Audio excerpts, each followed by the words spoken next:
Now, I mentioned earlier that you need to develop and calculate your own BATNA, the best alternative to a negotiated agreement. How do you do that? Well, you list your alternatives.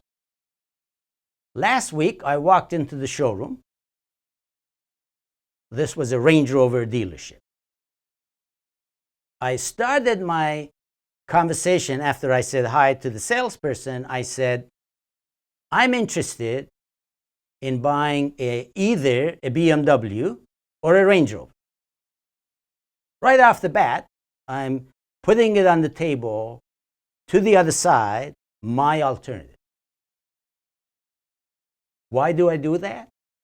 Well, first of all, I had to do my own homework, deciding, well, what exactly do I want?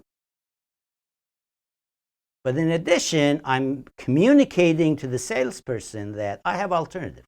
I have BATNA. If I don't reach an agreement with you, I could either go to another Range Rover dealer or I could go to a BMW dealer. That strengthens my position in front of the salesperson. Now you need to evaluate the alternatives. So you identify 3 different cars or whatever possible options that you have in this negotiation, and you need to evaluate. As a result of that evaluation, you come up with what is your best alternative if you do not reach an agreement. And also, what is the point at which you say goodbye? No more negotiation. I'm dropping out. Doesn't work for me. So that's how you develop some understanding of the position, between the BATNA and the resistance point and the alternatives, the possibilities outside of the negotiation. Once you have a clear set of that information in your mind, you are much better positioned, prepared to negotiate. And of course, you want to do the same about the other side.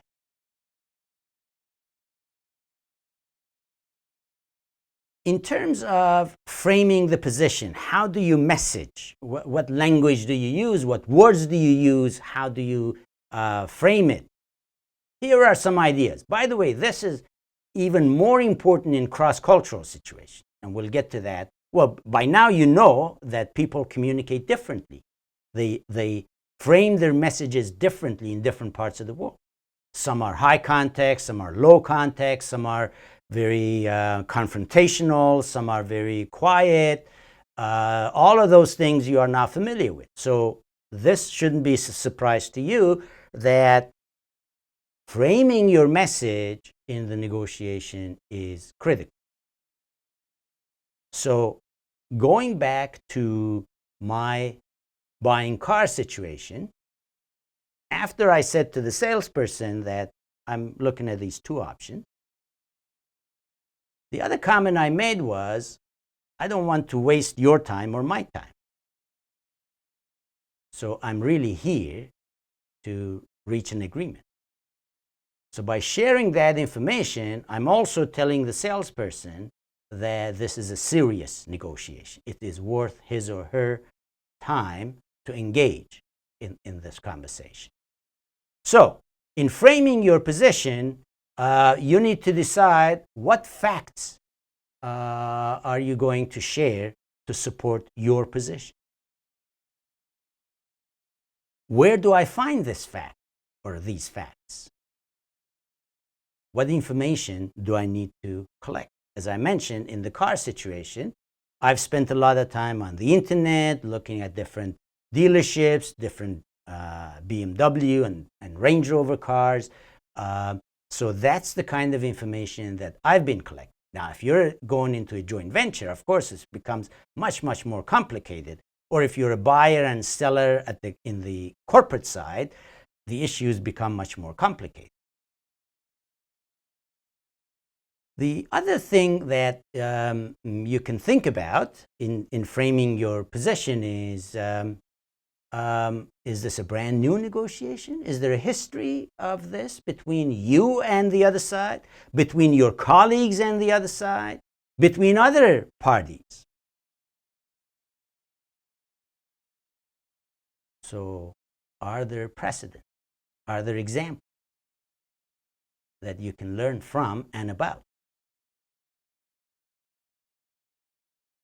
In framing the position, you also want to remind yourself what are the potential interests of the other side. If I know something about your interest, then I'm going to frame my message in a way that satisfies your interest.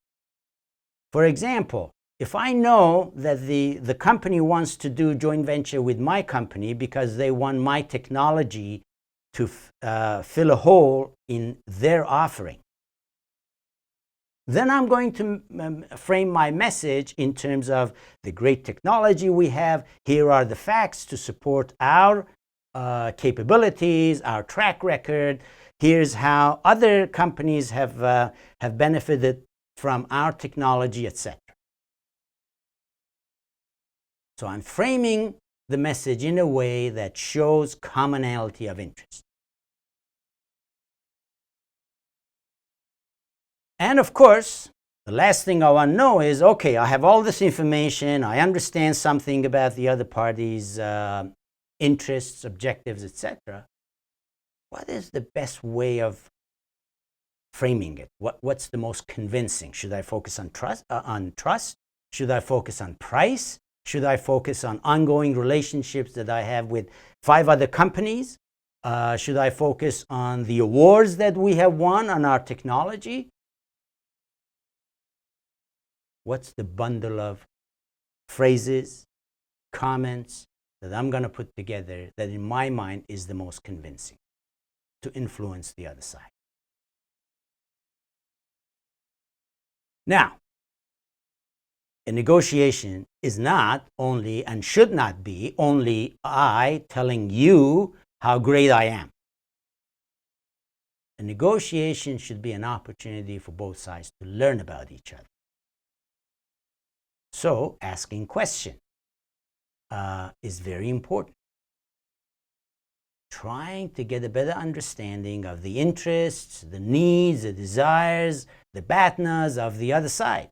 Now remember the dilemma of honesty and trust. That's where it comes in. It's good to ask questions as long as you understand that the answer may not be forthcoming, or the answer you receive may not be a full answer. So one of the ways that helps increase the probability of getting an answer is by providing an explanation. Why am I asking you this question? I have found personally that this is very helpful because it shows the other party this question doesn't come at them out of the blue. There's a logic behind the question that I'm asking. And the purpose of the question is to build this relationship, this trust, this awareness on my side about your needs, your interests, etc. And using questions can generate a dialogue, an understanding, rather than, here's why I'm the best, and just take it. It shows an openness on both sides. And when you receive an answer to your question, it may generate new questions and new conversation, which will help both sides have a better understanding of why they're in that negotiation and how they can create commonality of interest. The key in all of this conversation is trying to understand why the other party has the position they have.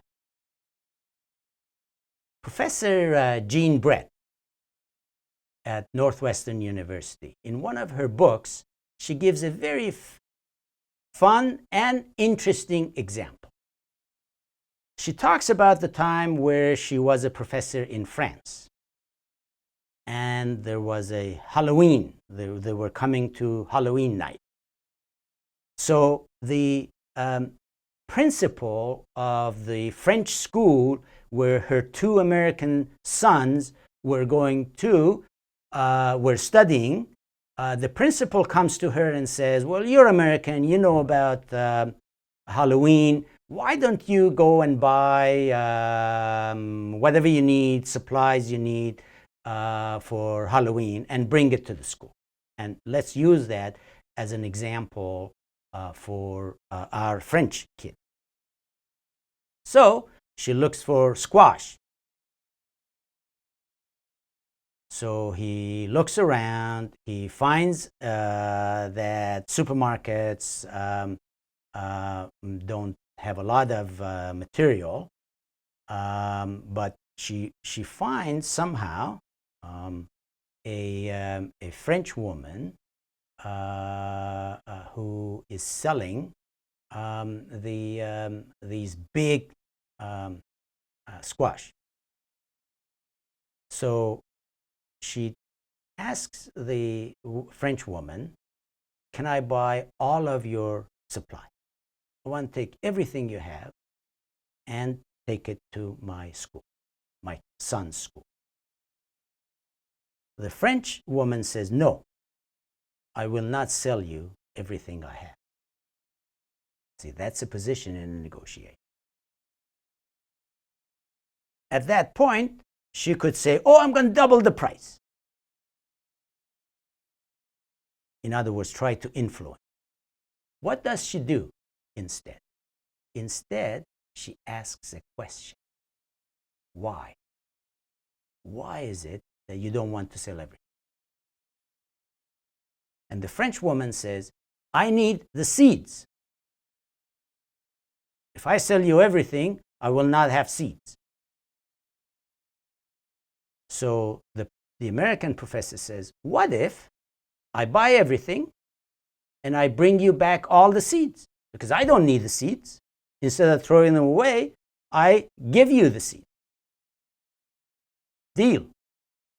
She buys everything. So through a simple question of why, she understands the logic, the underlying concern on the other side, and then figures out a way of addressing it. This happens in any negotiation. Asking questions, particularly why types of questions, can give you so much information about the other party's interests, desires, needs, etc.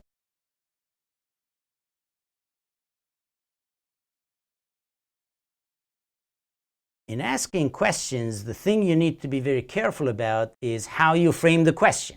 If the other side sees your question as intrusive or risky, they won't answer the question. So it defeats the purpose. So you need to be very clear that your question is seen as neutral, without any loaded values in it.